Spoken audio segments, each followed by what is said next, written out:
Show. Welcome along to the latest edition of the Wycombe Wanderers Show, which is going to be slightly different to how it seemed earlier on today. We have come up with Plan B, though, so we're okay.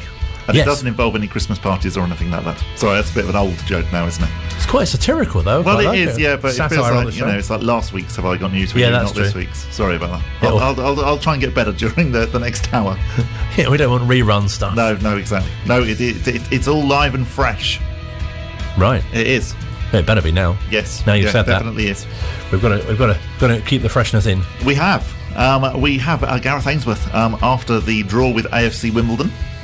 A lot happened in that game, not just the game, but around it, as we'll hear as well. But there was obviously Chris Farino being announced for his contract. There was, afterwards. yes, that's true. There was the NHS getting a fantastic reception at half-time. There was. Darius really Charles got a really nice reception. Oh, that was really good as well. That was so nice. We do these things very, very well at Adams Park.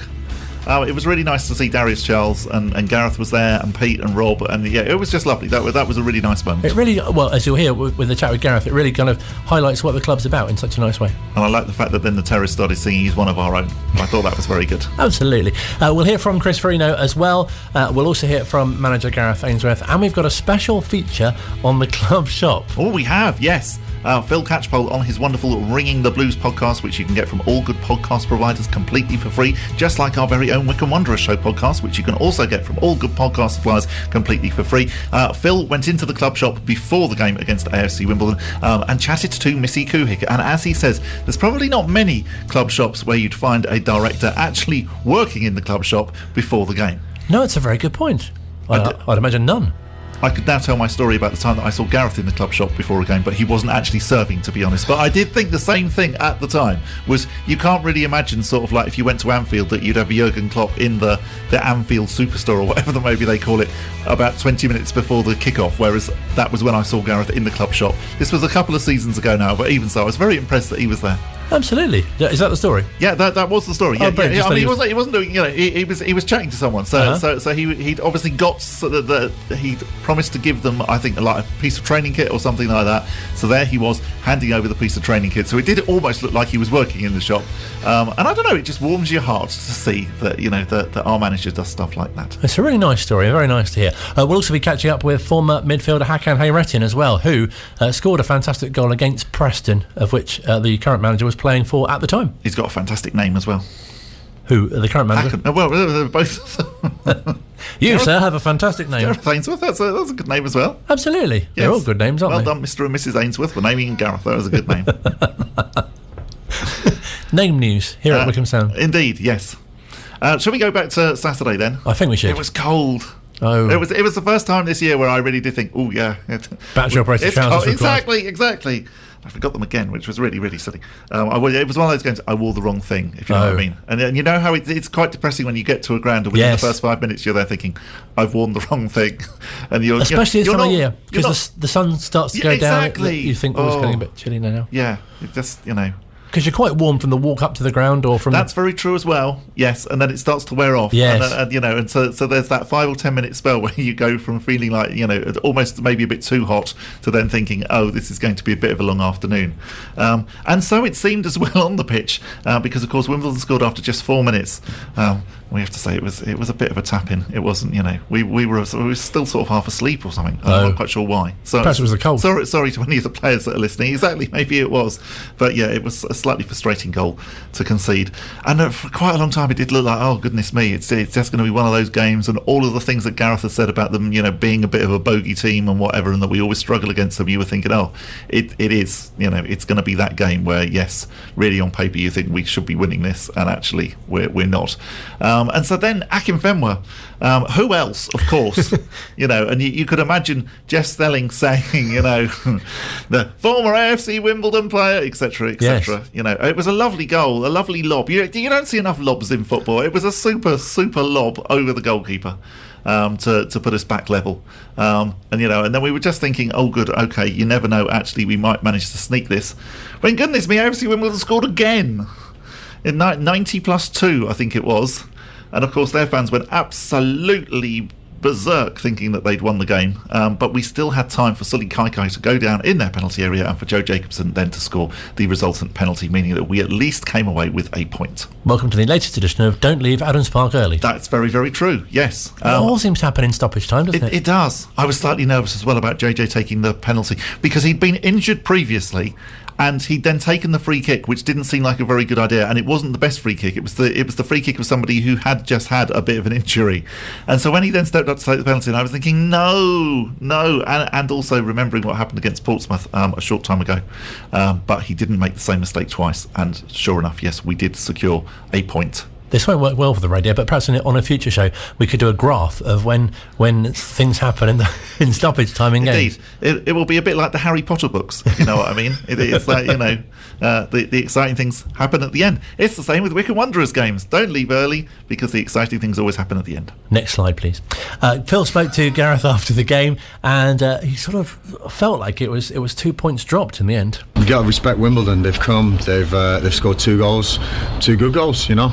We knew they'd be dangerous. We knew they've got energy, they've got youth, they've got enthusiasm, and they've got a fantastic support. Their fans never shut up, and you can tell they're proud of this club that has built its way up back into the league, and rightly deserved the draw today, because I thought we lacked a little bit of quality at times, but the character the boys have shown there at the end there to come back and get a draw after being on top most of the second half. We should have scored. We should have been more clinical in front of goal. They've hit the post though, and they've worked David Stockdale as well, so this isn't one-sided by any means. I'm not going to even pretend that, but it felt like once we equalised, it was going to be us that won the game.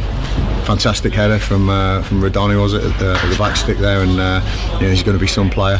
But like I say, the character shown from the boys to get back in the game, and obviously balls of steel from Joe Jacobson to stick that penalty in right at the end after his last one was missed. This squad doesn't know when it's beat. It's a point gained, obviously, because it's on the tally, but we were looking hopefully for 3 once we equalised. Brilliant from Hakan Fenway, but unfortunately we have to settle for a draw. It shows you what the quality of the game was as well, because I've asked you about maybe 2 points dropped. The Wimbledon bench definitely reckons it's 2 points dropped for them as well. It was that kind of game, wasn't it? Yeah, of course, and they're going to, and I can totally see why they're saying that, because they were 2-1 up with 3 minutes to go, 2 minutes to go, so of course it is, but they came with quality, they came with a plan. Obviously I think they're happy with the point, but they will be disappointed that they didn't get 3 after that goal in the stoppage time. But like I say, we never know when we're down, we never know when we're beat, and that was great character shown from us. But yeah, it was a great atmosphere today, and it was nice to see the Wimbledon fans getting right behind their teams, like I knew they did back in the day, and the Wycombe fans as well. Second half, really got behind. I think there was about 3,000 penalty claims when Sully Kaikai got dragged down, but I think it was an easy decision for the ref. It's tough to take, but there's another point on the board, and we're 42 now, I think. It's a great tally. A win next week would put us almost 2 points a game, which gets you promoted. We're in a great place, we're in a good position, we've got a decent squad, probably a little bit leggy towards the end today, but pleased with the boys. Wycombe Fenway, I mean, I'm running out of words to describe the man. 39 years old, and he's still a game changer. We had a real good chat midweek, about where he is, and Bale is unbelievable for this club, just adding to his record goal tally. He's the record league goal scorer for Wycombe Wanderers. That doesn't come by accident, that doesn't come by fluke. That's a good player.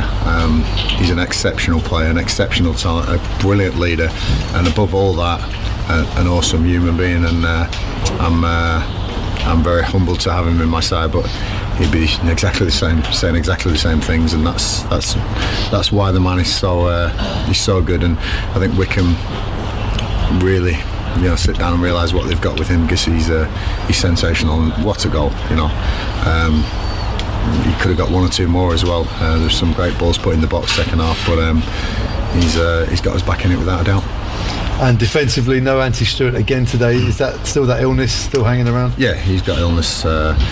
David Wheeler, unfortunately, illness as well. I'm sure there's going to be more clubs and more around the country with the winter coming. This. The pandemic getting ramped up again, and illness of colds and flus, and people are saying, oh, it's not this but it's this, and it's going to happen. We've just got to be as safe as we possibly can here, and we need to ramp up what we're doing now, because it is winter, so even in a non-pandemic era, I think you've got to watch your colds and flu over winter time. So keeping the squad together, keeping them healthy will be really important. There's a few tired legs in there, and if I'm honest, a couple of players played with some serious knocks as well, stitches in feet and injections here and there. So thank you, boys, for going through the pain barrier for me. Didn't quite get there today, but take a point all day as long as we can back it up next week away for Bolton. And you've always said when players do miss out through injury or illness or suspension, it provides an opportunity. Chris Farino's come in and made his Football League debut, and he's just announced in the bar now in front of the Wycombe fans that he's got a 2.5-year contract here through the development squad. I think Chris is an excellent prospect for Wycombe Wanderers, as is Anis Mehmete, Ali Al-Hamidi and Ali Pendlebury. Some young boys who are really coming through at this moment, and I'm excited to say Chris has proved himself for me enough already with his application, the mental side he's got rather than just the physical side, because we look at all aspects of a footballer. Chris has got a real chance. So centre halves are very hard to come by. We know that. Every window we have a look for them, and honestly they are gold dust. So getting a good one, getting him signed up early at a young age, I think is great business for this club, and I couldn't have done it without the Courage support. Thanks for them. It's up to me now to get Chris to realise his full potential, which I think can be a top player. Looking at his playing record, he was playing at Wingate and Finchley before coming to join Wycombe, and Anis Mehmete down at Step 9 as well. It's a good message for players playing at that level, and also for scouts that there's talent out there. Yeah, and I was told I wasn't good enough at 18 and 19, so it's only opinions, it's only timing. Some players develop slower than others, some develop quickly and then don't make it. It's right place, right time, opportunity, and a little belief from somebody, and they've both got total belief from me. I think they're going to be excellent players, and for years to come, hopefully for Wycombe Wanderers. I imagine there are some fantastic aspects of being a manager, but to hand a player a contract, their first contract, and also their first sort of league start as well, must be quite special. It must be very, very special, mustn't it? And just you must feel like you've crowned the winner of the X Factor or something like that at that moment. Literally, sort of on you go. This is going to be the start of something quite exciting. Yeah, and particularly somebody like Chris Farino, who being brought in to make up the numbers, as it were, and then ending up, actually making it. It must just be wonderful. And for that to be announced to fans after the game in the bar like it was as well. Yeah, absolutely. I mean, and again, that's a nice thing that you wouldn't get really at a bigger club, would you? But actually being able to do something like that in front of the fans and seeing their reaction sort of like firsthand, that must be absolutely wonderful. It'd be great to be able to hear from Chris Farino, wouldn't it? It would be rather good, yes. Let's do exactly that. It's one you prepared earlier. Speaking to Matt, it's quite windy though. Chris, it's been a whirlwind few weeks for you. I think many Wycombe fans may not have been able to sort of name you 2 or 3 months ago, and all of a sudden a lot of talk about you. You must be so pleased with your progress here. Yeah, definitely. I think at the start of this year I couldn't have dreamed of being in this scenario. I think I've been here maybe 7 or 8 months, and like you said, I pretty much came in as a nobody. Gaffer mentioned it, came in to make up numbers in a trial game here at Bisham. Performed well, earned myself a trial, and it's been a hard graft, recovering from a knee injury for 5 months, and then the Papa John's game. It's been a great learning experience since I've been fit the last 3 months. You talk about learning experience, you literally were learning, weren't you? You were off at university when you got the call. Talk us through how that came about. I woke up in bed about 11:30, maybe 10 o'clock at the earliest. Got a call from an agent that I hadn't spoken to for a few years when I was at Colchester, and said, there's a trial game at Wycombe, are you fit? Arguably fit or not. I came in, I think I've done alright. I earned myself a trial, and yeah, here I am. I guess it's one of those sliding doors moments. Had it not worked out, you could have continued your studies. You don't know where your career might have taken you, but I guess now you're fully focused with a contract under your belt on making it in professional football. Definitely. I think I made the choice to go to uni. I always have loved and enjoyed playing football, but to do it full time and given the backing of the gaffer, Dobbo, Kuigs, and all the physio staff I worked hard with, it's been amazing. some incredible players to learn from as well. I think the gaffer said he couldn't have wished to have made your debut alongside two better individuals than Joe Jacobson and Jack Rimmer, but Tav, Anthony Stewart, plenty of other experience that you can learn from. Yeah, I think it's amazing. Even when I was on trial, I kind of got a gauge I was doing all right, and I remember speaking to Tools after one training session. I was picking up so many tips, little habits, stuff like that, and I knew after halfway through my trial decision, yes or no or not, I was going to stick it out with football, because this club showed me it's a great to play full-time football. It's a pleasure, honestly. I guess some of the other players have been examples of breaking through. Anis and Ollie Pendlebury, and I guess patience has to come into it as well, because obviously saw you play great against Burton, and as soon as other players become available again, there will be some rotation and chopping and changing, but just taking the opportunities when they come will be key for you, won't they? Of course. I think the one word I always use when I'm here is grateful. So I never go knocking on the gaffer's door or anything like that. I know I have to bide my time. You mentioned Ollie Pendlebury, he's 2 years younger than me, got his opportunity before me, but there was never any worry or panic. I knew what I had to do at the training ground day in, day out, and all my days off as well, just making sure I do things right now and making up for a bit of lost time, I guess. You said to me after the Burton game that you didn't have too much notice before kick-off that you were playing in the team. I guess that maybe helped you with your lack of nerves in the end, I guess. I think if I got told the day before, I probably wouldn't have been able to sleep as well. I got told about an hour and 20 minutes before kick-off, so there's 20 minutes in the change room with a bit jitters and nerves, but I managed to sort myself out. And I think once I step onto the pitch, there's a narrow focus, and I'm very much focused on the game. And you've had some great landmarks already. Your first goal at Hartlepool, obviously that was your debut. You've had your league debut, plenty to look forward to in 2022. Definitely. I'm working on my next goal, my aim. I'm not sure where to put the ceiling now, because as I said a year ago, I couldn't imagine it. So I think, the sky's the limit, definitely. And how did it feel walking out there to a stadium full of fans, and Wycombe fans really getting behind you, singing your name, and that must have been an amazing experience for any professional? Yeah, it was amazing. I have to admit, it's hard to hear the fans when, as I said, narrow focus. You kind of have to block all that out, but that's great. I think we've got great support at home, and I think it's important that we keep bringing the fans down, and I'm looking forward to Boxing Day as well. It's always a big crowd. Great to be a young player looking forward to Boxing Day. It is, yes, and hearing the crowd chanting your name, even though he does then, I think, rather interestingly admit that it's difficult to hear the crowd, which is something that David Wheeler said before as well. Actually. That is interesting, isn't it? Because you'd think you're in a sort of a bowl, in a sort of in the middle of it, but perhaps not. I suppose you're at work, aren't you? Sure. And I suppose all of us, when we're at work, if you've got to be focused on what you're doing, you're probably not necessarily listening to the fact that the Terriers maybe are singing 5 Tafazzolis. As they did again on Saturday. I did very much enjoy their rendition. It's very festive, isn't it? Of the 12 Ryan Tafazzolis. Still to come on this week's edition of the Wycombe Wanderers Show, we'll be giving you some ideas of what to get for Christmas gifts. From the club shop, we'll hear from manager Gareth Ainsworth. Maybe 5 Tafazzolis. Yeah, maybe, little model ones. Yes.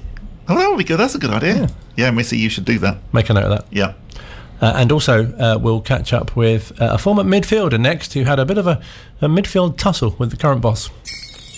Online, on Radio Player, and on 106.6 FM. This is Wycombe Sound.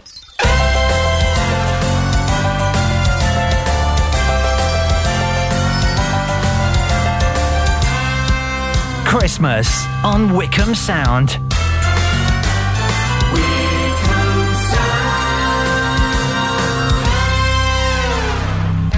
Still to come on this week's edition of the Wycombe Wanderers Show, we'll look ahead to the festive fixtures. We were going to look ahead to Saturday's fixture, but there now isn't one. So we're going to talk about some blancmange or something like that for 10 minutes. No, blancmange. We're not really. Yes. Angel Delight? Indeed. Blancmange. Oh, that's just reminded me of school dinners. We had blancmange a lot at school dinners. Oh, did you? Yeah, I can tell you didn't. Don't think it was proper blancmange either. You weren't very keen. No. We'll also tell you how Wycombe Wanderers women got on in their most recent fixture too. But first, a big thank you, as always, to... thank you. That wasn't rehearsed, was it? To the Wycombe Wanderers Ex-Players Association, and we've got one of their member to say a very happy birthday to in a few moments' time. But first, I've been catching up with midfielder Hakan Hayrettin, who, I'll let him tell you how he became a Wanderer. It's quite ironic because obviously I've looked at certain social media. It's got that I was a Wanderer and I played for 13 clubs. Well, I only played for 13 clubs because when we was at Barnet, we had the All-Stars there, and you could only play 11. So there was numerous occasions where many of us would go out on loan and play games at different clubs. And at the time, John Steele came in for me. He was the manager of Redbridge, which is now Dagenham.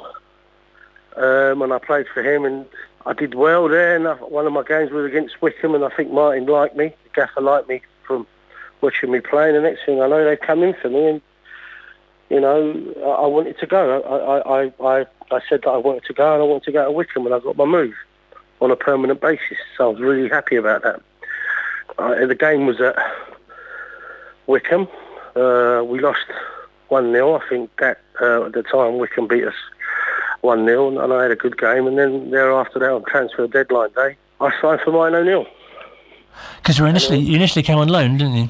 Yeah, I initially came on loan, but it was more to be a permanent thing, so I didn't want to stay at Barnet after. Once I knew there was interest, I knew, with the greatest respect to the people at Barnet, we had so many good players that every other week the team was being rotated. I went on loan to Torquay while I was there. I left and went and played out in Turkey. In the Premiership, I came back. And then it was just a revolving door, really, for players going out on loan, coming back, and that's the way Barry Fry did it. But as soon as I knew that Martin O'Neill was interested, I jumped at the chance. And I had a fantastic season, unbelievable season. To play in a trophy final and to win the league was amazing. So I did a double that year. I won the league with them, and Barnet got promoted as well, so I was quite fortunate and blessed. No, definitely. And what were your first impressions when you arrived at the club? Well, very professional. I was welcomed by a great set of lads, so I still keep in touch with most of them now. And it was just an amazing time to be on the journey, really. And the club, everyone was friendly. It was well run. The chairman at the time, Ivor Beeks, was there, and we had AP Alan Parry there as well. It was good times, and in a short space of time, I got settled in very, very quickly, and we did some fantastic things in a short space of time. Did it feel at the time that you were part of something really special? Yeah, I did, because the players there, I'd probably say, weren't as probably good as Barnet, but the team was much better. The team had everything, had pace, it had power, and so did the Barnet team. But you know, it had big personalities and characters, and with Martin at the helm, there was two different types of managers. Martin was quite astute, you know, he'd keep you waiting, he'd make you want to play for him, whereas Barry would get you to play for him. So there's two different sort of styles in management there, and it was just an amazing time. I settled in really quickly. The support was amazing, you know, the facilities were fantastic, and I was just lucky to be a part of something. I bolted on to what they already had. And you mentioned the trophy final. What are your memories of that day? Because that must have been quite special coming on. Yeah, it was, to be honest with you. And in them days, I think you only had 2 subs or 3 subs, and I was one of them. The gaffer called me and he said, look, before the game, he said this, because I played in both legs of the semi-final. I played left back in the first leg, and I remember having a torrid. I weren't the greatest in the second leg at Gander Goose Lane against Sutton. I played in my preferred position, and I remember Keith Scott coming back from a long-term injury to play in that game, and we won 4-0. And he just said to me before the game, Hack, it's a close call. You know, close call. I'm going to go with the players that have been here longer, otherwise you'd be starting. And I respected that, but just to be a part of it was an amazing feeling. Because I felt it as well on the day, you know, it felt so special. Just the whole town went, didn't they? And you saw people on the train who were from your school or from your road, and it just felt like such a great occasion. Well, for any player to play at Wembley is a great occasion, and I was blessed to be one of them, and I was blessed to be a part of a Wycombe Wanderers team that had fantastic support on the day, and we were lucky to have that, and I'll never forget it. Never forget it at all. And it brings back some really good memories, and, you know, I'll never forget them. And as you say, to play in the trophy final, but also to be part of that promotion-winning side as well, must have been so special. It was, yeah. So like I said to you, that year Barnet got promoted as well for the Football League. But what I'm saying is that there was a buzz around Adams Park. It was organised much better than what it was at Underhill. There was a good board of directors that run the club properly. We had an astute manager who was probably going to go into bigger and better things, who respected everybody at the club. And you know, with him, you had to earn his respect. He wouldn't just give it to you. So it was an amazing feeling. And the day, well, the whole time really was just amazing there. And I've still got fond memories of the place, very good fond memories. And like I said, I was at the FSA dinner recently, and I bumped into 2 directors. And I did a podcast. I think it was a Phil. Was it Phil? Phil does a podcast. That's right, yes.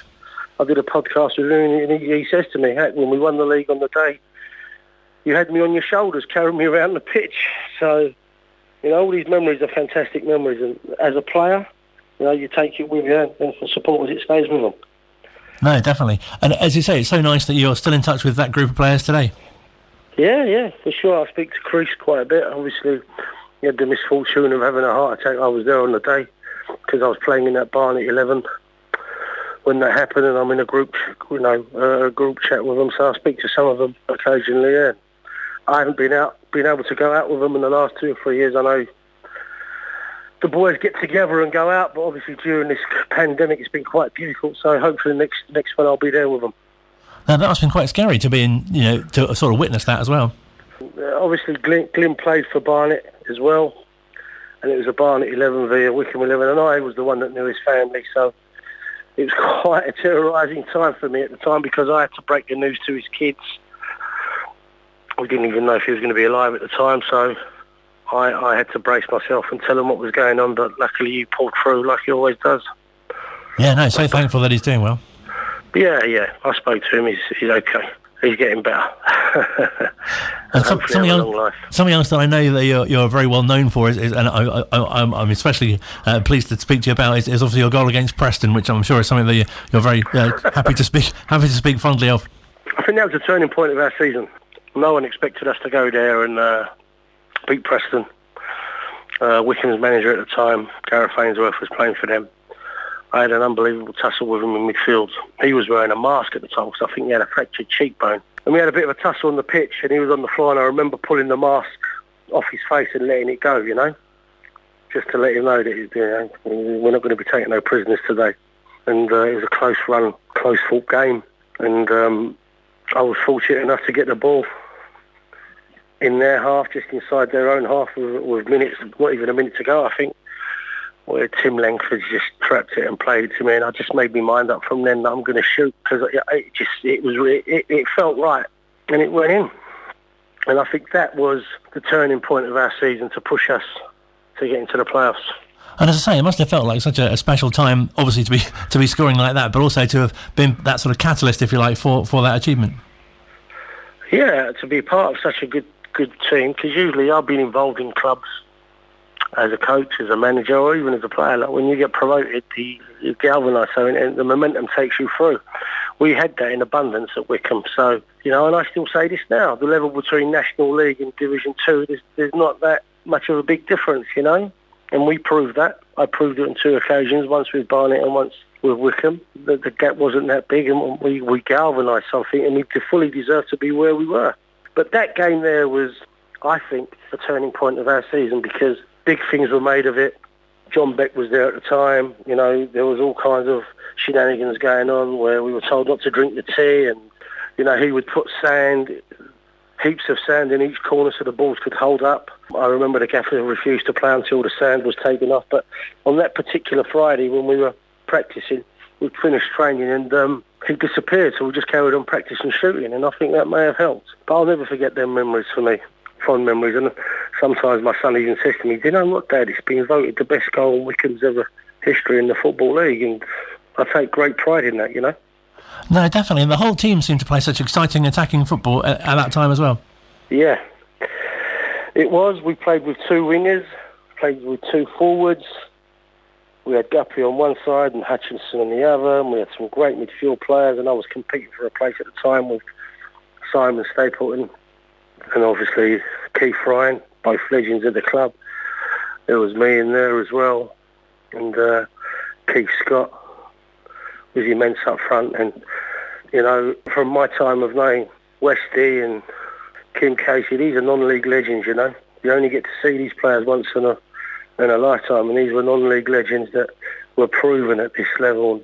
And every time the ball popped into that box, you knew we were going to score. Keith Scott was immense. I'll never forget him playing in the second leg against Sutton, where he scored an unbelievable goal over his head. All of them. You can't single one player out and say that he was special. And I know the gaffer liked Steve Guppy because he had an unbelievable wand of a left foot, and we used to just give him the ball and let him get on with it. But there was other players that had to get that ball and give it to him. So You know, it was a good all-round team that we had there that was capable of playing some really good stuff. And you must have such great memories of playing under their manager as well. Well, for sure. He was, I think, one of the best managers I played for. I think tactically he was astute. Even now you can see from where he's gone and where he's been. Very intelligent man. And he wanted you. He made you play for him. You know, if Martin O'Neill would say, I'd see you in the change room at 1:15, he'd turn up at 2:05. He'd keep you waiting, you know. Very simple in his methods, but very effective. And he got the best out of his players, and he galvanised something for himself, and he went on to do some wonderful things. And he still is capable, in my opinion. And so nice as well that you've got that to kind of reflect on. You know, you were at the club such a comparatively short amount of time, but that your stay there has had such an impact on you. Yeah, it has, you know, because I've always been involved in coaching and management, like I said. I mean, I'm not a traveller sort of player in terms of, I mean, I play for like Barnet, Wycombe, Cambridge, Peterborough, Doncaster. I went and learnt the Torquay. And really, the rest of them were all playing for Barnet. Oh, the last one was Hazen Reading when I'd been shot to bits because of my knees. But really, the rest of them were just going on loan when I was at Barnet and couldn't get the team. But I picked up a lot, and, you know, picking up a lot of qualities from different people to take me onto my coaching career, management career, you know. So I've been quite fortunate, quite lucky. I've got over 600 games as a manager under my belt. I've been involved in winning things. And, you know, I'm blessed that I'm still doing the job that I love. How did you find the transition into management? Was it something that you always wanted to do? Yeah, I've always wanted to do it, and I think it's got to be within you to do it. You know, you've got to really want to do it. And if your personality and character's not of the ilk of being that person where you can turn on a sixpence, I don't think it's for you. Obviously, the game's changed now, society's changed, it's got to be a different way, a different method of talking to players, but I always wanted to do it, always had it in my blood, and I've been fortunate to work at places like Dagenham and Luton. I've managed in the National League, and I'm now managing at Maidstone United, where I'm full-time, and hopefully we'll have a chance of getting to the National. Yeah, it's like, because you've obviously played at different levels, and you're aware of that kind of level of football and what those players are like and what they're going through as well. That must really help. It does, of course, because I've played at a higher level, I've managed at a higher level, and I've also done it at a lower level. So as long as I know the levels around me, above me and below me and around me, and I have a good knowledge of players, and I think that you'll have a chance. The most important thing is when you do this job, you've got to have your own philosophy of how you want to play and what you want to do. And if you can stick to that and believe in what you do and get the players to play for you, you'll have a chance. But, like I said, I learnt a lot of people like Martin O'Neill. It was an unbelievable time for me just watching him and how he did things. I remember we played Slough. It was like a local derby for us, and I don't know if he started Tim Langford, but I think he brought him on a sub. And he scored this unbelievable goal, and he turned around and he just said, that's what I signed him for. So he knew what he wanted, you know. He just wasn't signing a goal scorer. He knew exactly what he wanted and how they were going to score and what they were going to do at different times of the game, you know. And are there any other particular memories from games or kind of behind-the-scenes stuff, really, that really stands out from your time at the club as well? I think when we played Runcorn in the trophy, I think when we won the league at home, when it was nigh on impossible, we beat Runcorn at home. My old teammate at Doncaster at the time was a guy called Gary, became my teammate at Doncaster, called Gary Brabin. Ken McKenna was then was playing for Runcorn as well, who I became close with. You know, they took the door off the hinges, the change room door, because we battered them on that night. Unbelievable performance by us. I think we won 4-0 at home. And that was just the whole place was rocking, and it was just a pleasure to be a part of it, you know. No, definitely, and as you say, it's fantastic to have those memories and those things that you went through. Yeah, they're never going to be taken away. They're always going to be there with me. You know, I know that it's a fantastic place to ply your trade. It's a fantastic place to go and play football, and I think the club's done amazingly well. I think they've got a fantastic manager in Gareth, who's done an unbelievable job. And I think they've been stable in what they've done, and they haven't wavered once. And long may it continue. Like I said, it's got a soft spot in my heart. You know, I look at a few results after a game, Wycombe being one of them, and when they win, I'm happy. And you mentioned your son briefly. I was reading that you've had him training with you at Maidstone as well. Oh, yes. Yeah. He's a young lad that represents the county. He represents Hertfordshire County. He's doing really well at school. He's on course to get his A-level. He's done his mocks. He's done really well, but he's got his heart on Saturday and being a professional footballer, but obviously his studies come first. He doesn't look out of place at all. You just got to keep his feet on the ground, that's all. No, definitely. And just finally, what's your message to Wycombe fans who I'm sure are really pleased to hear from you and to hear that you're doing well as well? Yeah, listen, wishing everybody health, wealth and success. Have a wonderful Christmas and a happy New Year. Get behind the team, get behind the manager, and hopefully you'll get promoted again, or we will get promoted again. Without a shadow of a doubt, got the right man for the job, and I hope to see him soon at a game. Really nice to speak to Hakan and hear his memories. It's strange because obviously he and some of the other guests we've had on the show as well, is someone that I went to see just as a student, and then if you think like 30 years later, you'll be chatting to him on the radio. And it probably doesn't seem that long ago that you were there, actually. No, exactly. You know what I mean? No, definitely.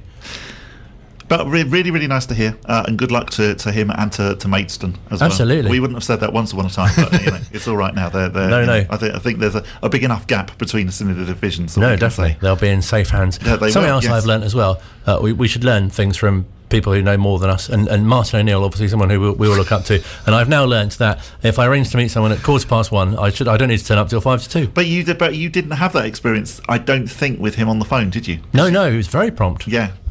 Also, that to be honest, that would annoy me a bit. I'd be if it was me, I'd be there 10 minutes early. Exactly.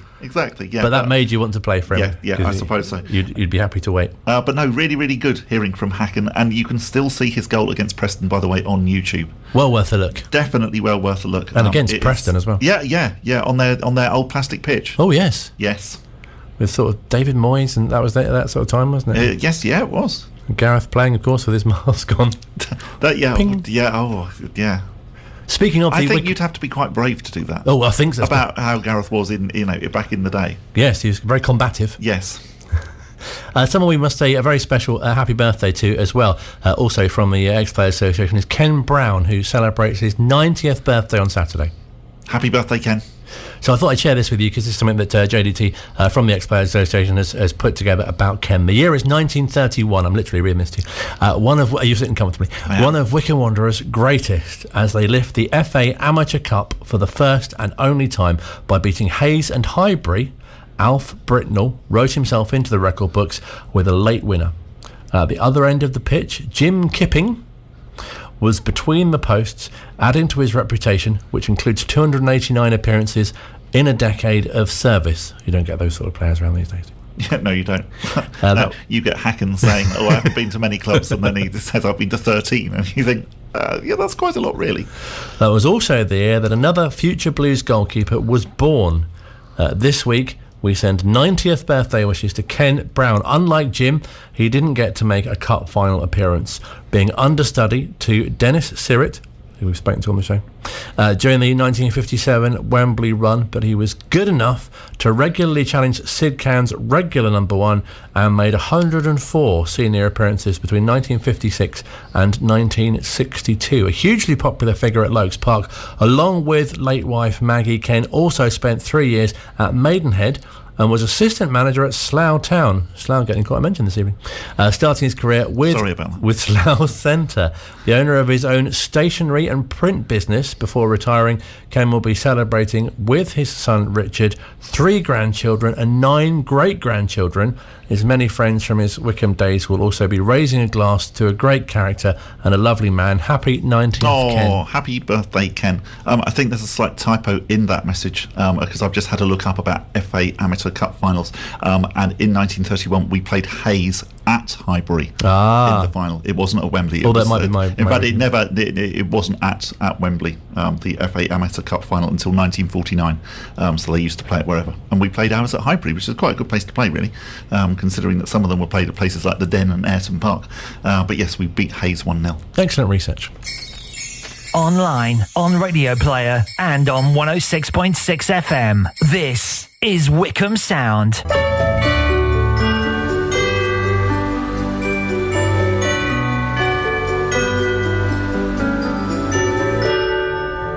Christmas on Wycombe Sound.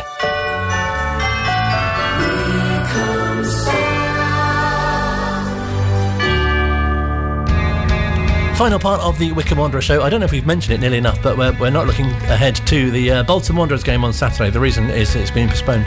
No, so we're trying to fill the time by sort of playing you the trail of the Wycombe Wanderers show in case you've never heard it before. Tell us about Wycombe Wanderers women, how they're getting on. So not quite so well this week, but they did not have their full squad. It was only the League Cup, in that way that when you lose the League Cup games you can say it's all right, we're concentrating on the league. So they played top of the table at Abingdon United, and they went down 8-1. Oh, I know that's exactly what you pull that face that you make when you lose sort of like 8-1. It's like, you sort of wince. Yes, yeah, absolutely. And you're now going to ask me actually who they're playing this next weekend. Just say next. Yeah, Who are they playing next? Who are they playing next? And my computer's not finding out quick enough. You can tell it's live, can't you? We'd have definitely edited this bit out. This bit wouldn't have made the final cut. Okay, so they are playing. No, let's do it properly. Oh, okay. Who are they playing next? They are playing. No, you're supposed to say straight away. It doesn't actually say. Oh, okay. Because I think that they now must be on some sort of Christmas break. Yes, I did suspect. Sorry, this is the rather poor FA website. Which it doesn't really update itself. It's not very good, does it? No, let's move on. Also, they've still got fixtures there from like the 31st of October, which is very confusing. Yeah.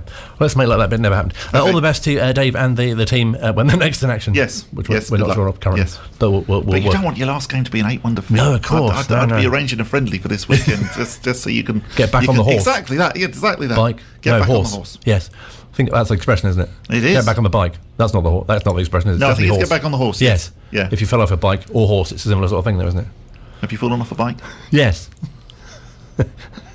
More on that another time. Okay. First, though, let's hear from manager Gareth Ainsworth. We start by talking about, obviously, the game on Saturday, and we said that there was so much around it, loads of different things. The NHS being sort of commended is the right word, I think, on the pitch of that semicircle at half-time. I don't imagine that he's ever fallen off a bike. No. But also all those other bits as well with Chris Farino and Darius Charles, and this is his reaction. Hopefully people are proud of their club, that's what we try and preach all the time, and there's no point just talking about it. We want to put it into action, and first and foremost the NHS, who are again so prominent at the moment, and we don't know how lucky we are sometimes until you go and live in other countries or you go to their places. They're an absolute godsend for us, and they're going to be obviously needed quite heavily over the next few weeks with all the talk of what's happening. So that was brilliant. And then Darius, again, it's something we do, before the game, and a lot of clubs would say, why you do it before the game, why you give them a boost. It's what we are, it's what Wycombe Wanderers is, and we did it with Scotty Cashcote, we did it with Darius.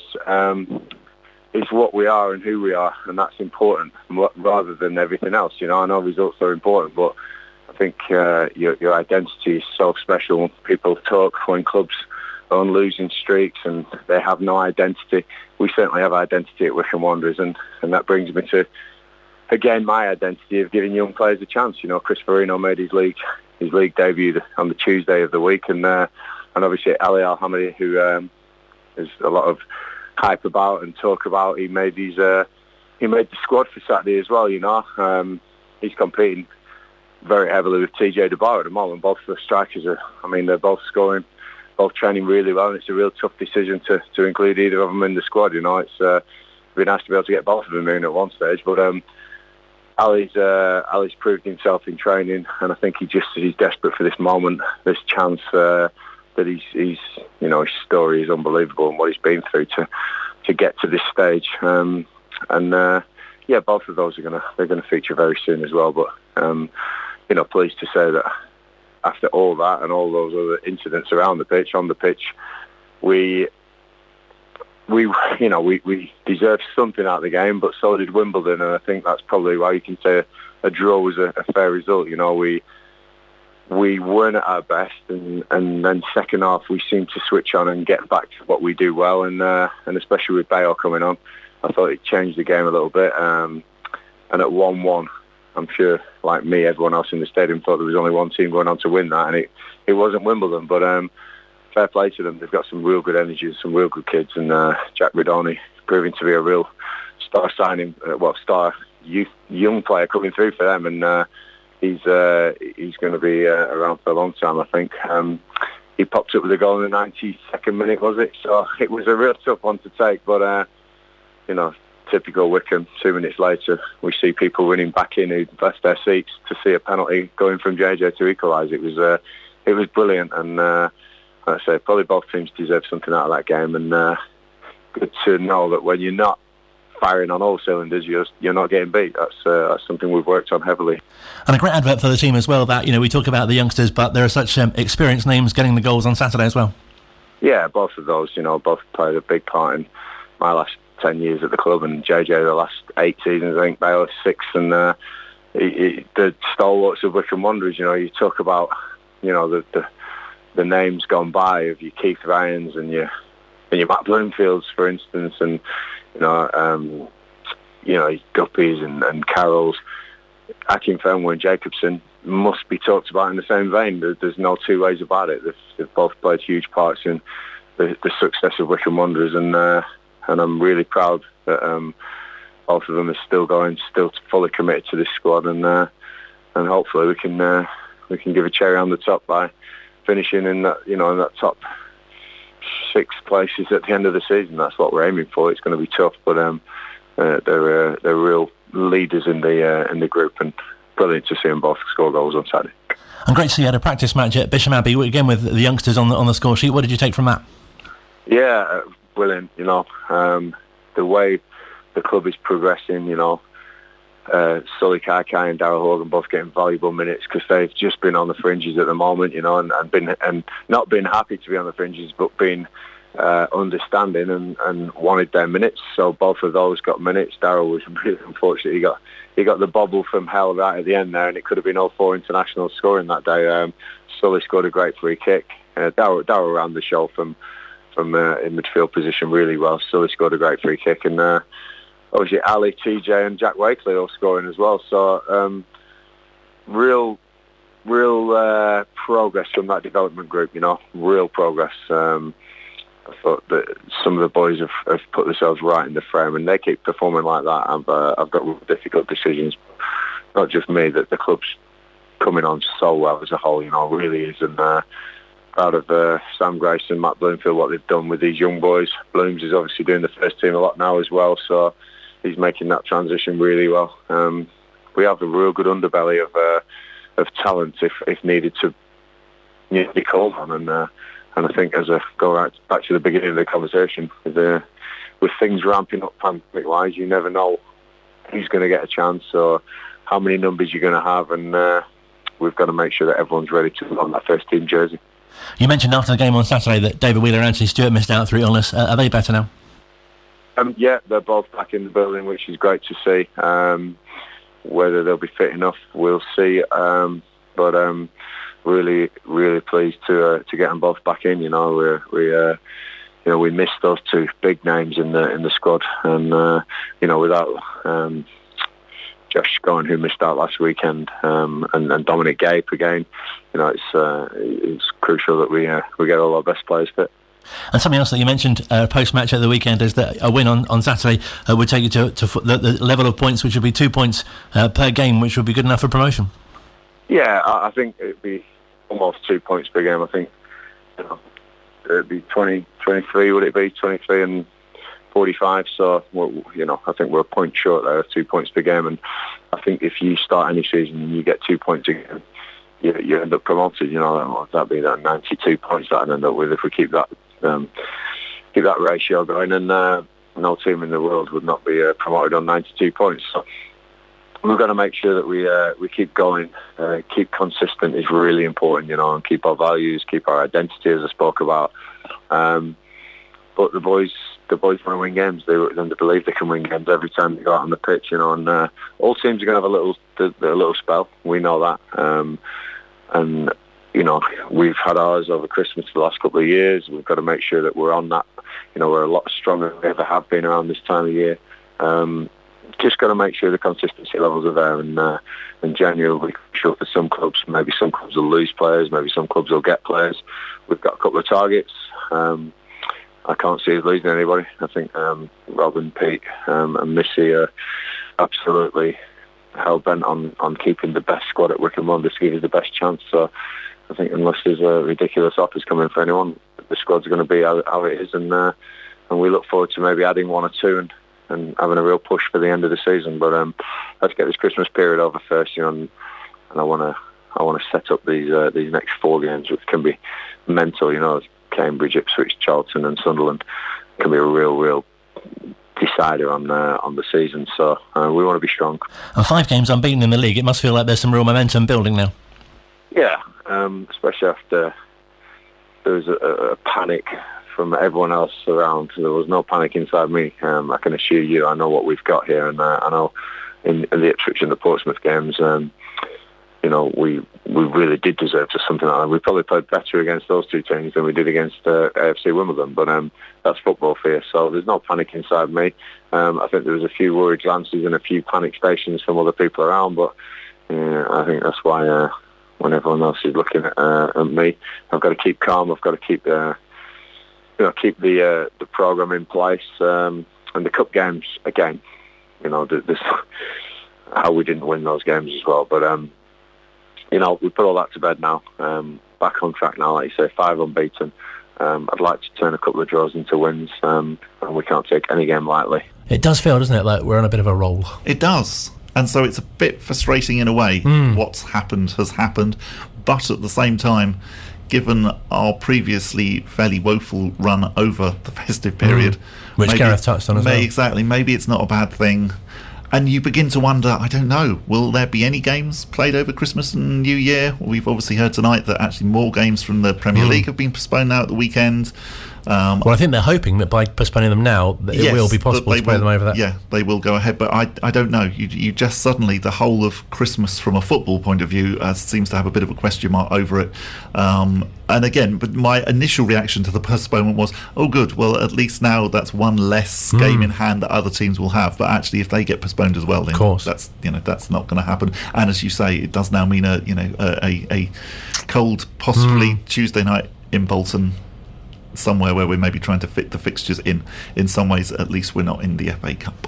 Yes, good point. Or the Pizzeria Leyland Daff Trophy. Oh yes, because there'll be a weekend in January, won't there, where third round certainly. Will there? Who are we meant to be playing that weekend? That's a good question. Yes, we'll find that out. Yeah, well, yes, tune in next week. Indeed. Whilst we now listen to Phil's interview.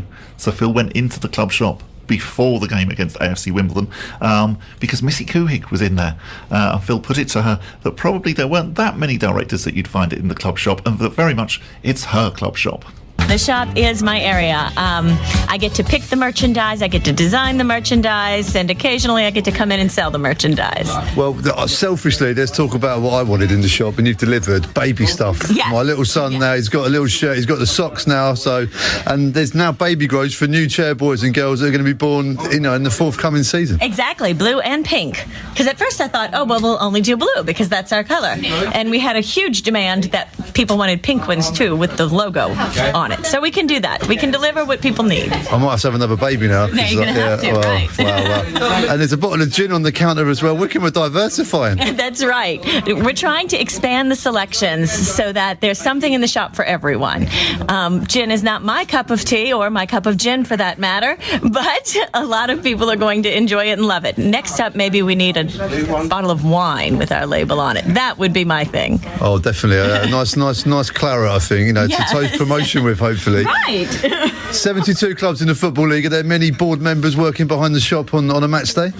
I I have no idea, but I would assume no. I would assume there's even less board members working behind the desk at the shop than there are female board members in the EFL all over the place, which is a very low number to start with. Well, that was going to be my next question. How are you finding it as a female in what has been a very male-dominated environment in this country in football boardrooms? I understand that that's the history, but I haven't seen any barriers to it whatsoever. The rest of the board treats me just like one of their own. I bring my own talents to it with the merchandising and the marketing. I have a background in marketing and sales for my entire career, and we all work very well together. So no barriers whatsoever in this club. And the shop, we're in the shop now. The shop's looking great. I mean, how are sales going? Unbelievably well. We have already, since the beginning of this season, done more in merchandise sales than we did all of last year, which was more than all of the year before. So the Wycombe word is spreading, and everyone wants this new gear. So we can barely keep it in stock. So we're here before the Wimbledon game, so this is the last home game before Christmas. You're going to be very busy today, aren't you? There's people here waiting to buy scarves. Come on, guys, you can still pay. This will make good audio for the interview. So what we have here, we've got a brand new Wycombe Wanderers scarf and a bobble hat. These look fantastic. What's attracted you to these? My husband and daughter are season ticket holders, and I'm just trying to get them as a little bit of a surprise for Christmas. All right, we won't say no names. No names. But later. But they look very nice. Did I love this new scarf. Yeah, it's so soft compared to the old one, and you can just tap right here. We have gone in the shop just like in the rest of the stadium. We are completely cashless, and everything is done wirelessly and cashlessly and without paper. Would you like an email or a text please. receipt? Here, go right ahead and type that in. So it's all very smooth, and the greatest thing about this system is I can watch it, and I do, unfortunately for everyone involved, watch it all day long, even when I'm in the States. So on a match day, I know exactly what's selling at all times, minute by minute. Thank you so much. Thank you so much. Even though I may be 5,000 miles away. Wow. So, Rob, I picture you guys watching the football and the matches, but you're also screaming at the screen going, we've sold some more baby socks. I do, actually. When it's a new product that's just come in, like these Santa hats today or the Santa stockings, I do constantly say to him, well, that's 10 in one day, or that. It drives him a little crazy, but quite frankly, that's my job in life. So a Wycombe Santa hat's just gone through the till here, so a nice seasonal item as well. We've got the calendar here as well, which is always a seasonal favourite. I had fun with the calendar, so I have to admit I was at first anti-calendar because I'm against anything that's dated that we can't sell again the next year. And Pete and the rest of the guys talked me into the calendar, but then I got to choose the photos, and we went with all goal celebrations this year, and it's not just the players, there's also fans celebrating goals in the pictures, and I have to say I love it, so okay. I was going to say that to be the Grinch, and now I'm happy it exists. So the politics of who's on which month was it hotly contested? Well, it was a little bit, and who was on the cover. Which, by the way, the one I picked for the cover scored our first goal on Tuesday. So hello, but there was conversation around that because I love this picture of Gareth that's in November, and it was pointed out to me that he had to be in November because that's both the month he joined the club and his birthday month. And I said, okay, well then, obviously November. There we are. We need to include St. Gareth's Day here in November, definitely. Well, all the best people born in November. Only because your birthday's in November. But you know, though, that means now that we can't sell anybody in January, otherwise the calendar will be wrong. Oh, well, there you go. Very true. We always used to scan across the opening months, like, who's going to go in the summer? There it is. And would you like a receipt by text or email? So it was a lot of fun putting it together, and they were probably right. I'll admit that. I need to ask you about match days because obviously you're 5,000 miles away, you and Rob, and there's a whole army of people now in Louisiana watching these games online. What's it like? I mean, I've never had to do it. It's great fun. Most of the matches are early in the morning, so we actually watch them from home. Occasionally on a Saturday, I have to be in my bookstore, and I have it on the television there, but it's just me that early in the morning. I'm not, showing it publicly or anything like that. And we'll be texting back and forth to each other if we're not watching it in the same room. So it's almost like when he's here and I'm not. We're texting each other during the match as well. But, watching the match on TV is not nearly the same as being here in person, but of course we can't be here for every match. And Are you calm? Is Rob calm? What's the dynamic in the room? If Wycombe let a goal in early on. I don't think calm is the right word, but it's not overly excited. It's, Okay. we know it's a long season and a long game. And tense, yes. Calm, no. Well, enjoy the shop. It's great to see you behind the till. Thank and, you. and good luck with all the merchandise. And people can get stuff online, right, until Yes, Christmas? yes, What's the cut-off date for them? It's hard to know with shipping what it is today. We can't guarantee anything, but we will try our best to get things to you as quickly as we can. Smashing. Well, happy Christmas, Missy. Merry Christmas to you. Our consumer correspondent, Phil Catchpole there, from the excellent Ringing the Blues podcast, which has been mentioned twice now on this week's show. I was very impressed with all of the customers as well chipping in. Yeah. It was good, wasn't it? You're expecting the credits at the end there. Yeah, exactly. Yeah, all of the people who featured it in the making of that. Thank you very much to Phil. Yeah, excellent. We'll be back next week with a bit of a different show, because we won't be looking back on a game. That's true. No, already. But we'll be previewing the hopefully busy festive fixture schedule. Let's hope so. Yes.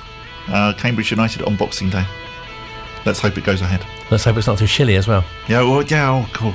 Yes, it was cold there on As has Saturday. become tradition, I'd like to leave the final words to you. Ho, ho, ho, and a Merry Christmas. And let's hope that the COVID doesn't cause too many more postponements. Well, thank you very much.